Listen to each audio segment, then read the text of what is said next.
হে everyone, আসসালামু আলাইকুম। ঈদের দিন আমি যেই বিফটা রান্না করেছি সেই রেসিপিটা আজকে আপনাদের সাথে শেয়ার করছি।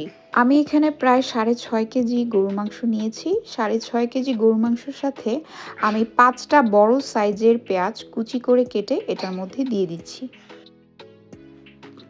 আর এখন দিচ্ছি চপ করে কেটে রাখা 2টা টমেটো। আমার যেহেতু মাংস অনেক বেশি তাই আমি বাটা মশলাগুলোও একটু বেশি দিব। আমি এখানে রসুন বাটা দিচ্ছি 7 টেবিল চামচ আর আদা বাটা দিচ্ছি 6 টেবিল চামচ। এখন দিচ্ছি দারচিনি, এরকম সাইজের দিচ্ছি। আর এই যে লং দিচ্ছি 7-8টার মতো।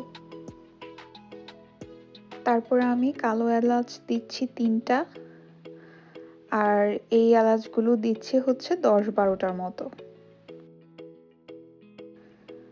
তারপর দিচ্ছি গোলমরিচ 7-8টার মতো আস্ত। এখন দিচ্ছি শাহি জিরা খুবই অল্প পরিমাণ। এখন দিচ্ছি 2টা বড় সাইজের তেজপাতা। আস্ত শুকনো মরিচ দিচ্ছি 4টা। হলুদ গুঁড়ো দিচ্ছি 3 টেবিল চামচ।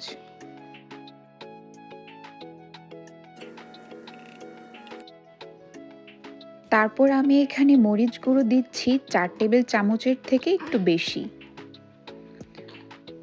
এরপর দিব হচ্ছে জিরা গুঁড়ো। জিরা গুঁড়ো আমি এখানে 6 টেবিল চামচের মতো দিয়েছি।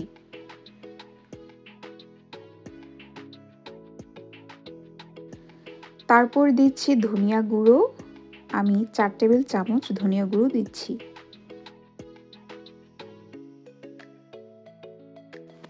তারপর আমি এখানে গরম মশলা ইউজ করছি 4 টিস্পুন। বাজারে কিনতে পাওয়া যায় যে মিক্স মশলাটা সেটাই আমি এখানে ইউজ করেছি। এখন আমি একটা স্পেশাল মশলা ইউজ করছি যেটা আমার আম্মু বাংলাদেশ থেকে আমার জন্য পাঠিয়েছে। উনি নিজের হাতে বানিয়ে, আমি আপনাদের সাথে একটা পিকচার শেয়ার করব যে উনি এটাতে কি কি ইউজ করেছে।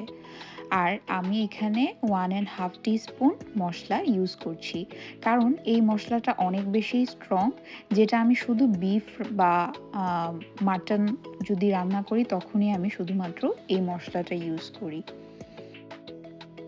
এখন আমি দিয়ে নিচ্ছি মাংস অনুযায়ী পরিমাণ মতো লবণ।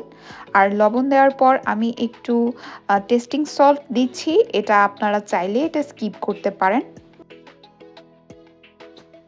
এখন সব শেষে আমি এখানে সয়াবিন তেল ইউজ করছি।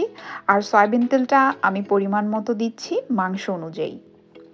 আর এই যে এখন মাংসের সাথে মশলাগুলোকে ভালো করে মাখিয়ে নিব। আর এই কাজটা করতে আমার খুব বেশি ভালো লাগে।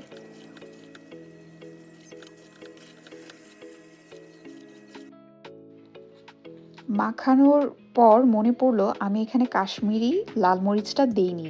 এটা মাংসের কালারটা অনেক সুন্দর করে, ঝাল অতটা বেশি করে না। তাই আমি এখানে 4 টেবিল স্পুনের মতো কাশ্মীরি লাল মরিচ দিয়েছি।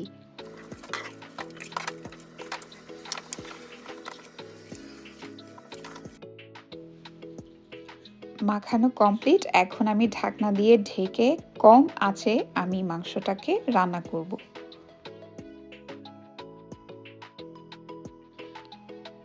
কিছুক্ষণ রান্না হওয়ার পর আমি একটু নেড়ে দিচ্ছি। আর আমি এই গরুর মাংসটা স্লো কুকে রান্না করব।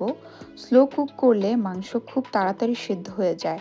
আর দেখতেই পাচ্ছেন মাংস থেকে কতটা পানি বের হয়েছে। আমি এই গরুর মাংস রান্নাতে কোনো রকম গরম পানি ইউজ করব না। মাংসের থেকে যে পানিটা বের হবে সেটাতেই মাংসগুলো তাড়াতাড়ি সিদ্ধ হয়ে যাবে। আর এই যে আমাদের গরুর মাংস রান্না করা কমপ্লিট।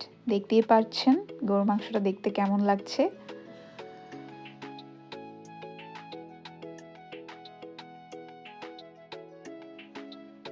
আর তোমরা যারা যারা আমার রান্না করা এই গরুর মাংসটা খেয়েছো তারা অবশ্যই জানাবা তোমাদের কেমন লেগেছে। তো আজকে এই পর্যন্তই। আমার রেসিপিটা দেখার জন্য আপনাদের সবাইকে ধন্যবাদ। আল্লাহ হাফেজ।